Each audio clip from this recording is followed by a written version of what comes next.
Hello, good morning from the Kingdom of Kedah.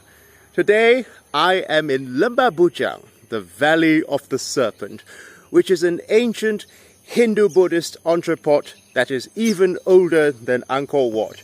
It is almost 2,000 years old, yet hardly anyone in this world knows about it outside of Asia, which is a damn shame.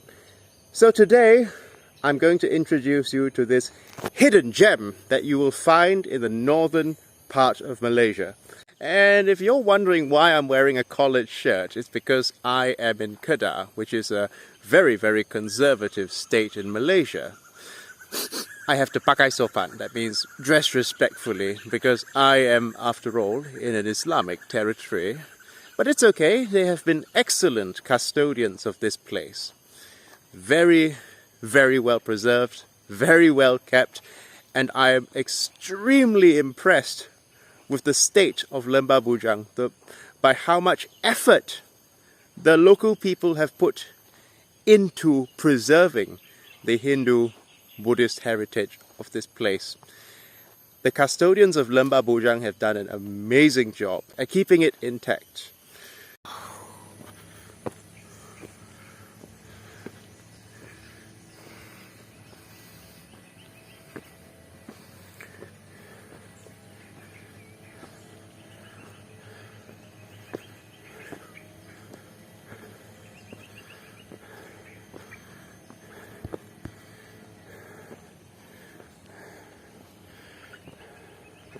Good morning.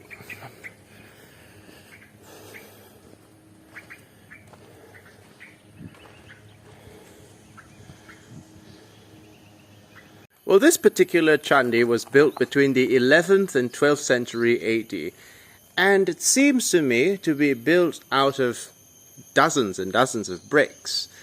And of course, at the time when it was actually in use, it would have been sort of like a shrine where priests would pay respect to the Hindu deities or to the Buddha, depending on who you're worshipping. I must say this one is particularly well preserved. This is what's known as a Chandi, or in other words, a pyramid-shaped Hindu-Buddhist temple. And this one here was built well over 1,000 years ago. I'm not allowed to step on it, I'm not allowed to go on it, because it is actually state property.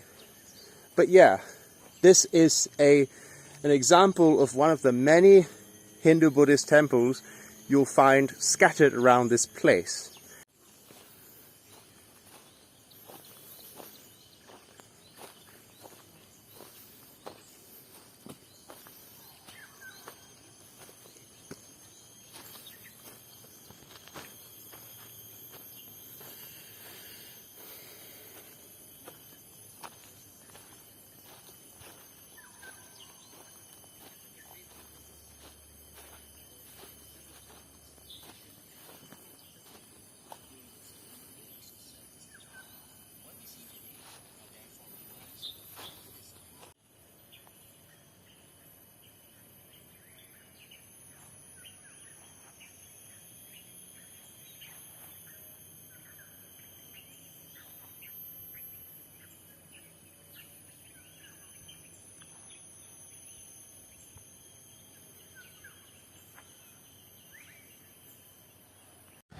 Now these over here are what we call Perahu Sagor, which were the traditional boats of the Malay people during Srivijaya times, about 1,000 years ago or so.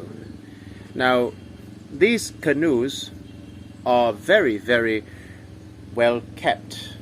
Even though there are a couple of holes in them, you can still see the main shape of what they looked like 1,000 years ago.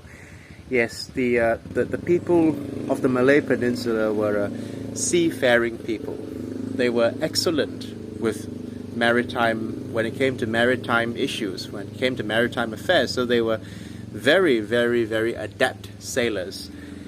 And they built fast, live and efficient boats that could carry several men in one go. I think that several men could sit in this one canoe each. and they were very adept and skilled at using them. They could even sail from one region of Southeast Asia to the next in just these canoes. Amazing, aren't they? So what you have here are basically molds that are 2,000 years old, almost 2,000 years old. Basically, these would be used to create shapes. You see the hole in the middle? I assume that you use them to create metal stuff, but I'm not sure what the metal things they created was used for. But what I can tell you is that these were definitely used as molds. I don't even know if they used metal in the middle, but you know, it might even be a pancake maker or something that was used for cooking all those years ago. Who knows what the ancient people would have used these for, but it certainly was used for something.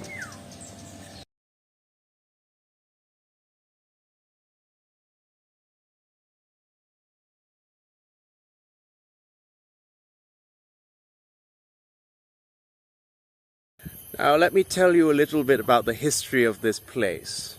See, Lembah Bujang roughly translates to Valley of the Serpent, and this is because the serpent, or the naga in Sanskrit language, is a deity-like creature in Hindu mythology, which is highly revered. And so the name fits this place, because this place was once not only a bustling entrepot where traders from India, China, Europe and the Middle East would come, but also because, you know, this place was once a bustling Hindu-Buddhist civilization. And so you have these remains of the ancient Hindu-Buddhist temples or Hindu-Buddhist kingdoms sprawled all over the place, such as these chandis. And this place has seen the rise and fall of several different types of kingdoms, namely the kingdom of Funan, and then after that the very famous Maritime Empire, the Srivijaya Empire, which ruled from the 7th century onwards and had trade with Tang dynasty China. And after that this place went over to the Malacca Sultanate, and then after that the Sultanate of Kedah. And at one point in time this place really was the New York of the ancient world. It was really a cosmopolitan maritime center where traders from all over the world would gather round and exchange wares, exchange knowledge, and even, yes, exchange culture and religion. And this is perhaps why the original religion of this area was once known as animism, or the belief that, pardon my superficial understanding of animism, the belief that all things in nature have life, even rocks and metal have life. Then, with the advent of Indian traders coming to this region, very soon the religions of Hinduism and Buddhism were brought over, and eventually they became the official religions of the place. So it's really a damn shame that we don't have more people who know about what Lembah Bujang is, because it's not that well promoted, and unfortunately Malaysia is still lacking in terms of soft power. But we're getting there, and it's a damn shame because this is one of the most underrated historical sites in this region of Southeast Asia. And the fact of the matter is that this place is well older than Angkor Wat. In fact, it actually was probably even more bustling than Angkor Wat at one point in time. So the fact of the matter is that these ruins, each of these ruins tells a story. So if you were a trader from China or India, or even the Middle East, why would you pick Lembah Bujang as your halfway stop? Or why would you consider this to be an ideal place to stop over? Well, that's because the location of this place is strategically between China and India.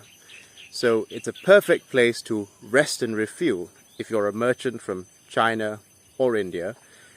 And not only that, it is also a good place to wait out the monsoon storms. Now you remember, there were no aeroplanes back then. So if there were ever monsoon storms at sea, that could be fatal if you were sailing at that particular point in time. So this was also a good place to wait until the water calmed down before you could continue your voyage to whichever trading destination you were going to. And it seems to me that the relations between the land of Malaya and of India and China go back far longer than we care to admit, because there is archaeological evidence to suggest that the kingdoms of Lembah Bujang have traded with India ever since at least the 2nd century AD, if not even earlier. And it has traded with the Chinese ever since the Tang dynasty. And if you go to the Museum of Lembah Bujang, you will find pots and pans from China, you will find pottery from India, you will even find ancient Chinese coinage. There's millions and millions of them around this place. So commodities such as spices, jewelry, furs, and other such things were exchanged with the Chinese, who gave things such as silk, pottery, and other sorts of ornaments in exchange that were enjoyed by both the rulers of Lembah Bujang as well as the masses alike. So this just goes to show you that free trade has existed longer than even before capitalism. But this mode of production was not the capitalist mode of production, but rather the artisan mode of production, in which goods and services were produced by the artisan and traded freely. Now you have to remember that this is before the advent of machines, so this is before the Industrial Revolution. Now, can we go back to that old mode of production? No. Can Malaya go back to the old ways of Lembah Bujang and revive the glory of the ancient Srivijayan kingdom? No. That would be reactionary to say so, to talk about a country going back to an old epoch in history. But I'm just saying that it would be a shame if socialists were to not pay respect to ancient historical heritage, because we are the way we are as a product of history. We exist today because of the movement of history forward. So our ancestors were who made us what we are today. And our heritage is something that we should certainly not forget, we should certainly pay homage to. And I think the very least that we could do in Malaysia would be to promote our ancient epic legacy to the world, so that more people are aware that at one point this place really was a bastion of greatness and the epitome of civilization.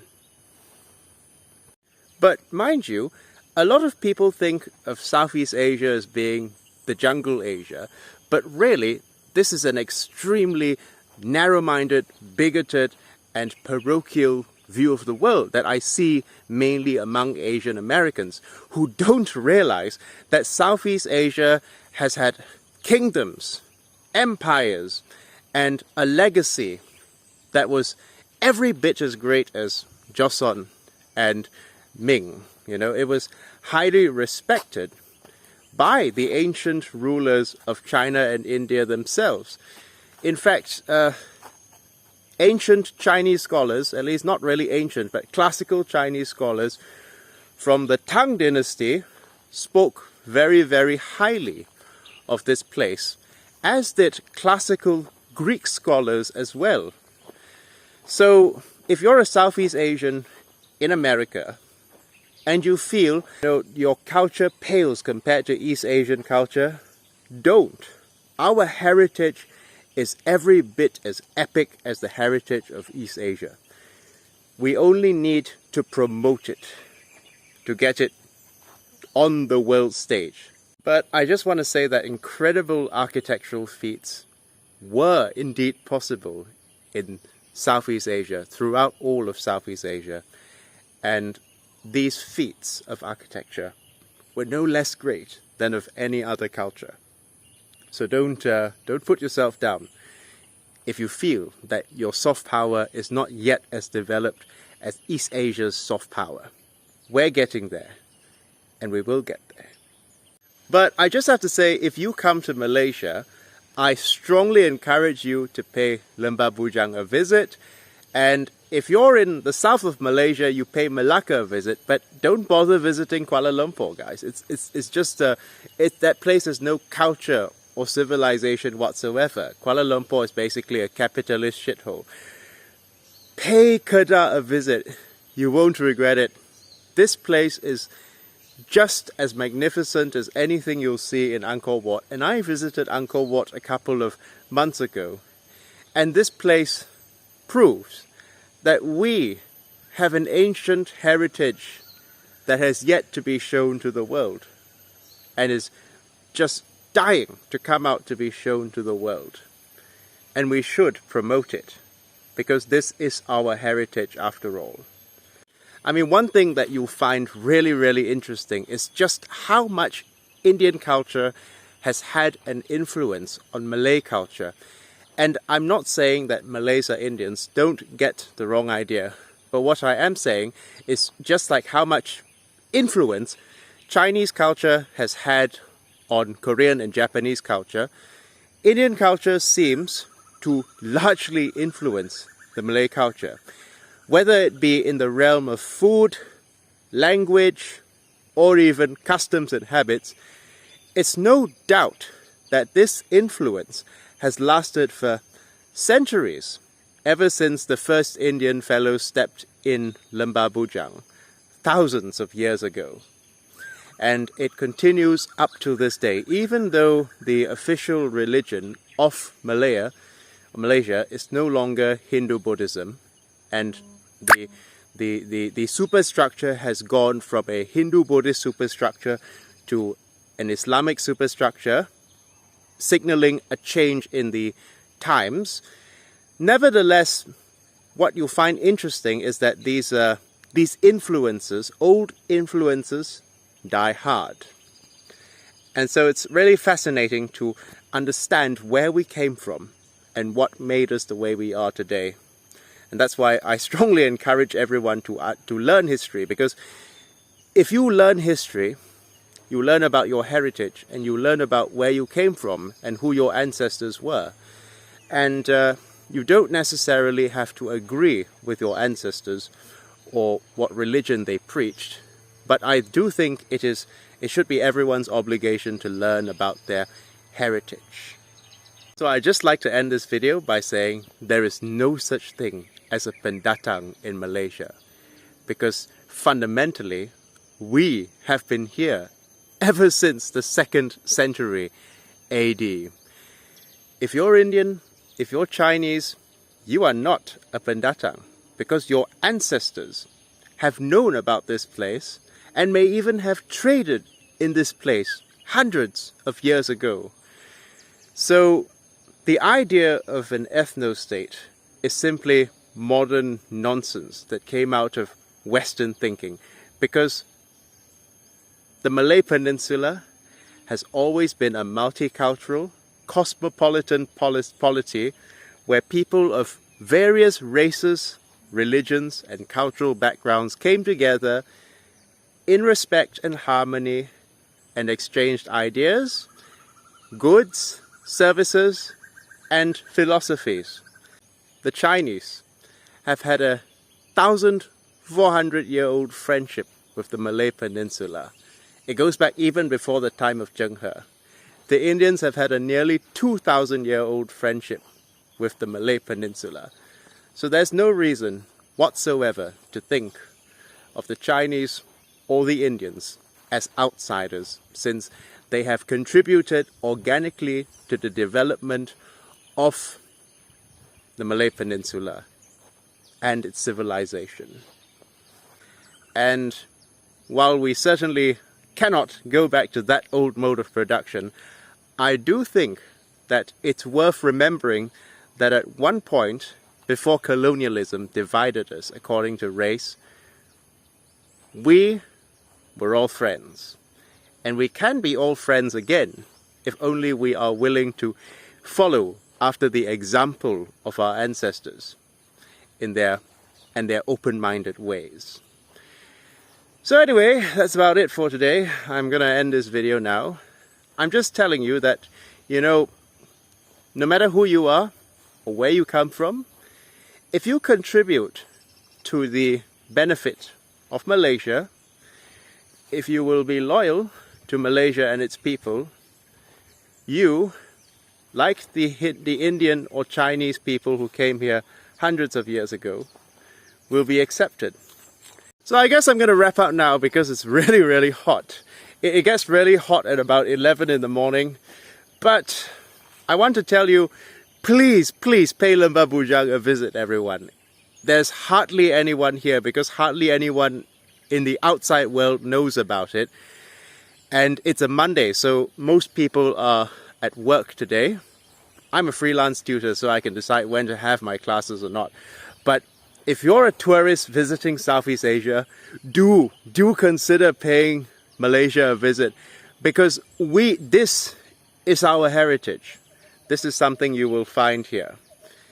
Just don't pay KL a visit. Kuala Lumpur is a capitalist shithole. Come to Kedah, come to Malacca, come to Penang, and I will meet you there. Thank you very much. Have a wonderful day.